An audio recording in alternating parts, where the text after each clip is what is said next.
Now, today's announcement of the payment of £100,000 to victims of the contaminated blood scandal has had a mixed reception by campaigners. The government said 4,000 of those infected and husbands or wives who've lost partners can expect the money by the end of October.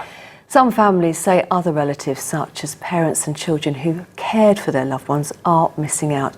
Well, Sally Simmons joins us now. Now, Sally, this decision, it was a long time coming, wasn't it? Well, you could say that 40 years plus. In the 70s and 80s, thousands of people were infected with hepatitis C or HIV or both when they were given contaminated blood products from the United States. Since then, at least 2,400 have died and campaigners have been seeking compensation. Now, one Jackie Britton from Fareham had a blood transfusion in the 80s after the birth of her first child. 3 decades later, she was diagnosed with Hep C from contaminated blood, and she says those affected shouldn't have had to fight. We shouldn't have had to have campaigned when you're dying.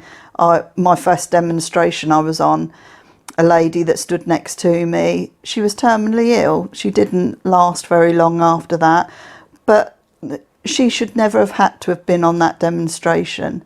It's, you know, it's appalling the way we've been treated.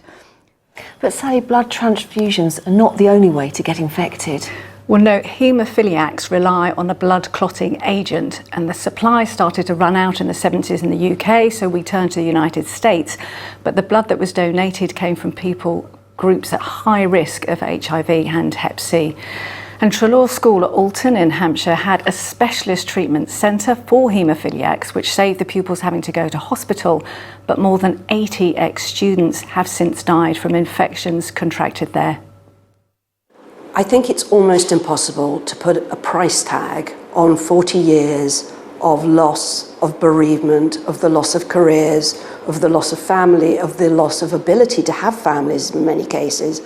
How do you put a price tag on that? Plus the stigma that many people faced, particularly with HIV in the 80s and the 90s. We live in a different world now. And today the MP for North West Hampshire said the interim payment needed to be given quickly, as it's estimated that one victim dies every 4 days.